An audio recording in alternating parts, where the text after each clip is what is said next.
आज की न्यूज़ सबसे तेज और सबसे आगे बालाघाट कलेक्टर मृणाल मीणा के नाम से फेसबुक आईडी बनाकर लोगों से रुपए की मांग करने वाले एक आरोपी को बालाघाट पुलिस की स्पेशल टीम ने राजस्थान के डीग जिले से गिरफ्तार किया गया। एक आरोपी अभी फरार। जांच के दौरान यह तथ्य सामने आया कि यह अंतर्राज्य गिरोह भारत के कई राज्यों में भी इसी प्रकार के ऑनलाइन फंड की वारदातों को अंजाम दे चुका है। तो इस संबंध में थाना कोतवाली में एक एसडीएम सर की तरफ से एक आवेदन प्राप्त हुआ था, जिसपे 16 सितंबर को एफआईआर दर्ज की गई थी। इसके बाद एसपी सर के निर्देशन में 2 टीम बनाई गई थी। एक साइबर की टीम बनाई गई थी और एक स्पेसिफिक टीम बनाई गई थी 6 लोगों की, जिसमें टीआई साहब, टीआई धूमकेती साहब एड्रेस के थ्रू इंस्टाग्राम से, फेसबुक से डिटेल्स ली गई और कम से कम 40 से 50 IMEI सर्च की गई। बहुत सारे मोबाइल नंबर्स के टेक्निकल आधार पर उनको सर्च किया गया, जिसमें जो आरोपी हैं वो पता किया गया। तो पता लगा कि जो आरोपी हैं उत्तर प्रदेश, राजस्थान और हरियाणा की बॉर्डर पे एक दी जा रही है। और आप सभी लोगों को बस अगेन इसी तरीके से हम लोग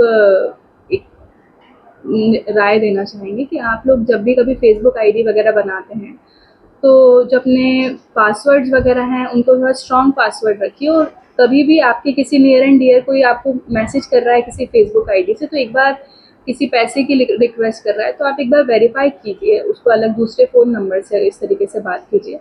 और इस तरीके की अगर कोई रिक्वेस्ट, कोई अकाउंट है तो उसको रिपोर्ट कीजिए। और फेसबुक पर अगर आप रिपोर्ट करते हैं, ज़्यादा से ज़्यादा लोग रिपोर्ट करते हैं, तो फेसबुक खुद उस अकाउंट को डिलीट करने के लिए प्रयास करते हैं। ट्रांसफर किया गया है।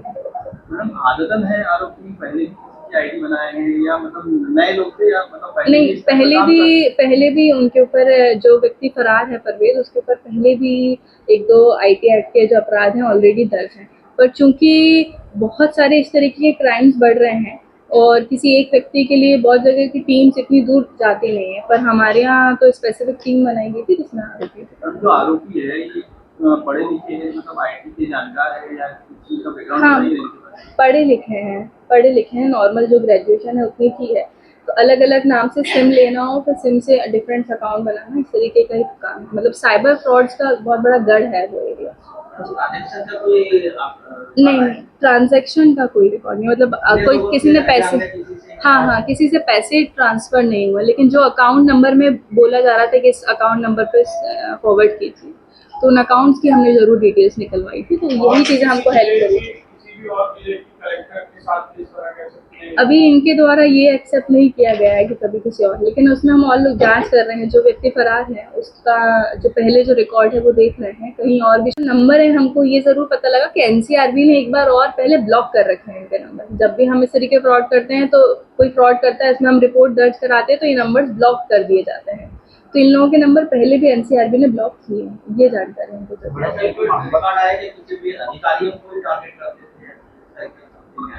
नहीं, ये रैंडमली अलग अलग लोगों को मैसेज कर देते थे। अब जहाँ से भी पैसा ट्रांसफर हो जाए तो अच्छा है।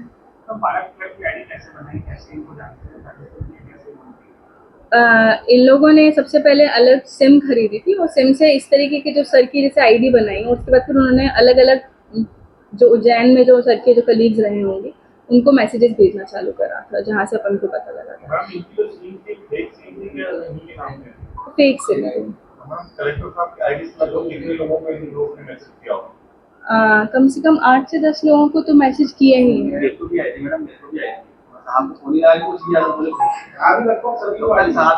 पैसे ट्रांसफर तो नहीं किए।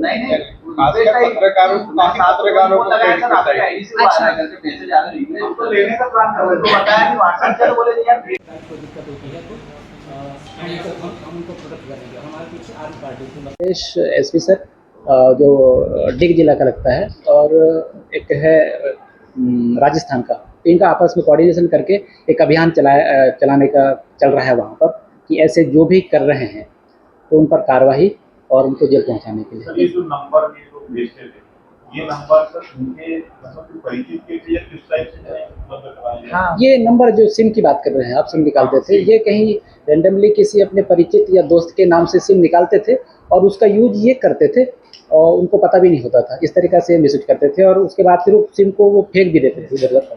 फिर दूसरे सिम पे ये वाले केस कैसे है? ये अकाउंट है और ये फ़ोन नंबर इससे लिंक है और इस तरीके से काम कर रहा है।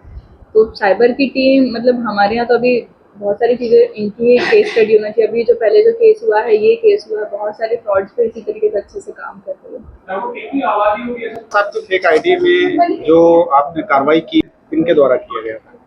सबसे पहले अभी कुछ दिनों पहले संज्ञान में आया था कि कलेक्टर सर की फेक आईडी अलग अलग जगहों पे उससे मैसेज आ रहे हैं, जिसमें थाना कोतवाली में एसडीएम सर की तरफ से हमको लेटर प्राप्त हुआ था, जिसमें 16 सितंबर को